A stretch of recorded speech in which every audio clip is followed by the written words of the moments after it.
நம்மால் வெறும் கண்களால் செல்லினை காண இயலாது. ஏனெனில் அது அளவில் மிகச் சிறியது. அதனை கூட்டு நுண்ணோக்கியால் நம்மால் காண இயலும். தற்காலத்தில் எலக்ட்ரான் நுண்ணோக்கியானது செல்களை நன்கு உருப்பெருக்கம் செய்து காண பயன்படுகிறது.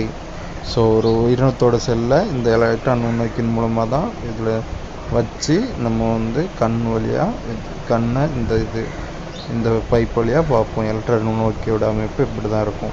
இதுதான் இதில் சொல்லியிருக்காங்க. செல்லின் அளவிற்கும் உயிரினத்தின் அளவிற்கும் யாதொரு தொடர்பும் இல்லை. உதாரணமாக, யானையின் செல் சுண்டெலியின் செல்லை விட மிகப்பெரியதாக இருக்க வேண்டும் என்ற அவசியமில்லை.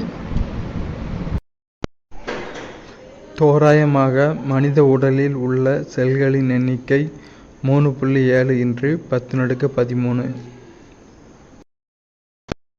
புரோகேரியாட்டிக் மற்றும் யூகேரியாட்டிக் செல்களுக்கு இடையே உள்ள வேறுபாடுகள். புரோகேரியாட்டிக் செல் 1 முதல் 2 மைக்ரான் விட்டம் கொண்டவை.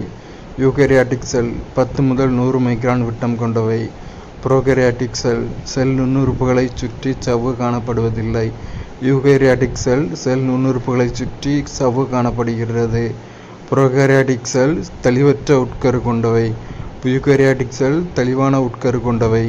புரோகேரியாட்டிக் செல்லில் நியூக்ளியோலஸ் காணப்படுவதில்லை.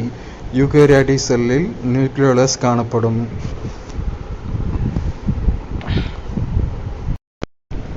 செல்லின் நுண்ணுறுப்புகள் மற்றும் அதன் பணிகள். செல் சுவர் தாங்குபவர் அல்லது பாதுகாப்பவர். செல் சவ்வு செல்லின் கதவு. சைட்டோபிளாசம் செல்லின் நகரும் பகுதி. மைட்டோகாண்ட்ரியா செல்லின் ஆற்றல் மையம். பசுங்கணிகம் செல்லின் உணவு தொழிற்சாலை. நுண்குமிழ்கள் சேமிப்பு கிடங்கு. உட்கரு நியூக்ளியஸ் செல்லின் கட்டுப்பாட்டு மையம். உட்கரு உறை நியூக்ளியஸ் உறை. உட்கரு வாயில் அல்லது உட்கரு கதவு. நமது உடலில் காணப்படும் எலும்புகளில் மிகச் சிறியது நமது உள்காதில் உள்ள அங்கவடி ஸ்டெபிஸ் எலும்பு ஆகும். இது 2.8 மில்லிமீட்டர் மட்டுமே நீளமுடையது. சராசரி நீளம். நமது உடலில் நீளமான எலும்பு தொடை எலும்பு ஆகும். குழந்தைகள் பிறக்கும் பொழுது 300க்கும் அதிகமான எலும்புகளுடன் பிறக்கின்றன. அவர்கள் வளரும் பொழுது சில எலும்புகள் இணைந்து ஒன்றாக மாறிவிடுகின்றன. ஆகையால் முதிர்ச்சியடைந்த மனிதனின் எலும்புக்கூட்டில் 206 எலும்புகள் உள்ளன.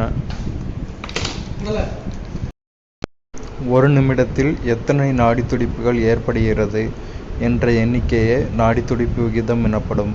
சாதாரணமாக ஓய்வு நிலையில் உள்ள ஒரு மனிதனின் சராசரி நாடித்துடிப்பு ஒரு நிமிடத்தில் 72 லிருந்து 80 வரை இருக்கும்.